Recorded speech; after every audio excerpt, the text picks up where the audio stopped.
Marami na akong nagawa. Although wala akong natapos. Marami lang talaga akong nagawa. So, right now, I'm taking a break from all the lipat bahay na ginagawa ko or lipat kwarto na ginagawa ko because I have a very important matter to attend to. So, mag-makeup ako ngayon para magmukha akong tao paglabas ko ng bahay. Okay guys, yun, papunta na akong mall and it's already it's still 3:47. Sobrang init ng araw. Andito siya. Andito siya. So, yun. Let's go to the mall. Ganda pa yung foundation na yun kapag lalo na pag manipis. Nung naglalakad pa rin ako, kasi yung mall, parang walking distance lang sa amin. Yun. Mas oily na yung skin ko agad. So, sobrang init ng araw, grabe. Pagbabayad ako dapat ng ticket.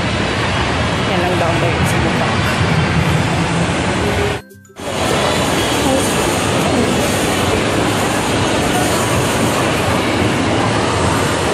Magbabayad ako dapat sa sunod kasi kaya nagbumak ako ng Sabuana sabi boundary system. Napashare kami dun sa kabilang branch.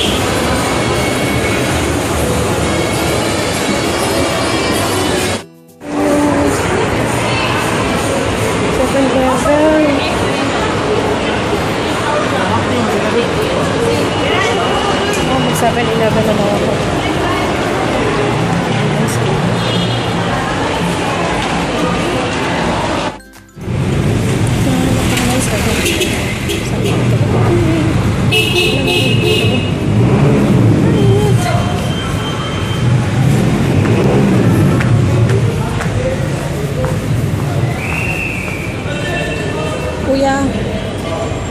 Kuya, asa na pitang 7-Eleven? Second floor. Ayun siya. Ayun ito.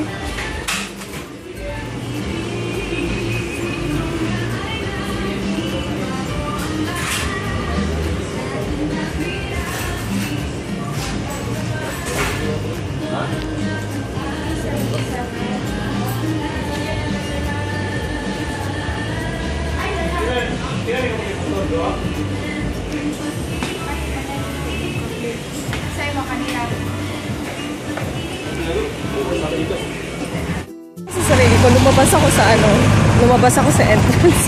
Kaya wala siya ako tumutunog yung basta yung parang detector.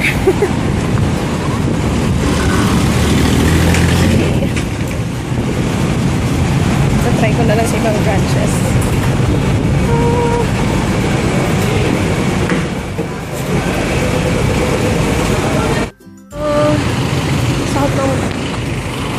Grabe ang layo ng naabutan ko. Lumabas pa ako ng mall. Pagdating ko sa labas, wala. So, kailangan pang maghanap. Kailangan ko pang maghanap ng ibang place. Ang oily na skin ko. Hey guys, finally guys, I'm on my way home after a couple of hours. It took a while bago ako nakauwi kasi nga ay, hindi pa tayong kilay ko. Anyway, dahil nga dun sa nagka-problema kami dun sa basta. Anyway, nag-grocery lang ako. I'll show you later kung ano yung naman nag-grocery bag ko. Hindi naman much kasi nagtitipid ako. Anyway, yeah. Hey! So, I just got tinitingnan ko kasi yung kilay ko, hindi pantay yung kulay niya. My gosh! Darker to dito. But anyway, yeah, I'm back in my messy room. Super messy room. Galing ako na grocery. Actually, yung nilakad ko kanina, kasi di ba nagkaroon ng promo yung Cebu Pacific, and it's only available from the 20th of May to the 22nd. Parang yung base fare niya is 16 pesos. Nag-book kasi kami ng ate ko, so kailangan within 24 hours, mabayaran na yon. Naghanap ako sa Buana, wala, down daw yung system nila. Tapos, yung mga 7-Eleven around Ayala Center, Cebu. Wala rin sila. So, I needed to travel pa ng mga, hindi naman masyadong malayo, 15 minutes, para maghanap ng ibang 7-Eleven. It's a good thing na yung first na 7-Eleven na napuntahan ko, okay yung, ang tawag dyan, yung parang pinipindot-pindot na touchscreen, hindi lang ganun. Anyway, I went back to Ayala. Bumili ako ng mga necessities that I need to survive hanggang payday. Talaga. Pero may something wrong sa tummy ko. Anyway, yeah, let me show you what I got. Bumili ako ng sliced bread. Kasi mula nung umalis yung ate ko, wala na kaming ref.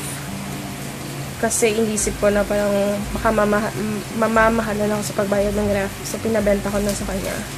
So, sliced bread muna tayo. I know this is unhealthy. Kaya lang gusto ko din to. Fluffy kasi to, tsaka super white. Itong punching na to. I also got a sponge. Para sa paghugas ng plato. What else? I got me some eggs. Ooh, I love eggs. Kung minsan nagre-reklamo na yung mama ko na I eat eggs too much. Brown sugar. Yan. For my coffee. And then, cheese whiz. Tapos bumili din ako ng sabon. Panglaba. Kasi, nilalaba ulit ako. Nilalaba na naman ako. Ayan. So, yeah.